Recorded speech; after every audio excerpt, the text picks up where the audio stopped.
Hey guys, my name is Luis Martinez, and I help cannabis business owners reduce their tax liability and become audit ready. So, welcome. In today's video, we're going to talk about 5 cash management tips that will help dispensaries learn how to manage their cash effectively. So, let's dive in.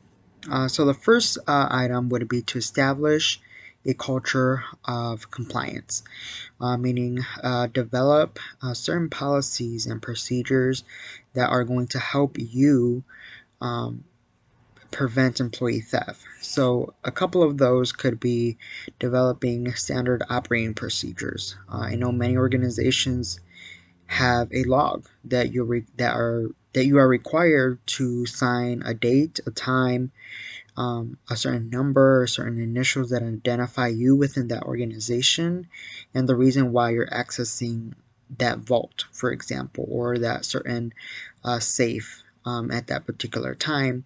And it typically has to be dual controlled. So, most often than not, there should be always 2 people present when putting cash in and withdrawing cash out. Another tip for your cash management would be limiting employee permissions. So typically on your point of sale system, every employee should have a limit of everything. So whether it's doing an exchange or giving a customer a refund, those items should have permissions, and they should have a manager's approval prior to letting that employee submit that refund or issue that refund or issue that exchange. And the same goes with access to your vault and to your safes within that dispensary.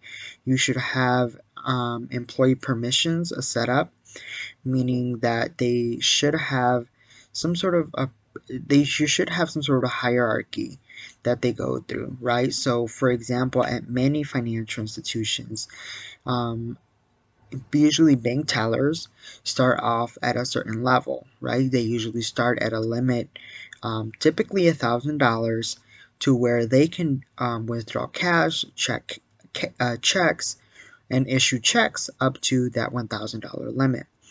As they continue to gain experience with cash handling procedures and how to operate and learn about banking procedures, their limits get increased. And with that comes bigger responsibility. So you should have something similar in place, not only to protect your organization, but also to let the employee know that you're actively looking at it, at your cash in and cash out journal. The third one would be using a blind drawer reconciliations. In the banking industry, this is called an audit, a drawer audit. And these should happen um, throughout the week at random without the employee knowing. This will What this will cause is, one, this will kind of panic the employee and say, I have to maintain this drawer balanced at all times, because you never know when a manager, when your compliance team will go in and audit that drawer, and if there's a discrepancy, it has to be reported, and there should be some sort of pushback or some sort of consequence when a drawer isn't fully balanced. The third one would be offering ATM access. So many organizations or many small business owners, that's all they do, is that they place ATMs in convenience stores. You see this a lot in convenience stores and grocery stores, where they place the ATM inside, and then your customer base has access to money, essentially. And that's another great way to mitigate that risk, is getting ATM access within your locations. That way you're not having to have a lot of cash on hand, and it provides for more sales, because now the client knows that there's an ATM inside and they don't have to make another stop before visiting your store or your dispensary. The fifth and final tip would be to control entrance and exit access points. So meaning for your employees, they should be able to key in to a building or fob in or to have some sort of access card. That way you can track when an employee is in the building and when they exit the building. And it provides for more of a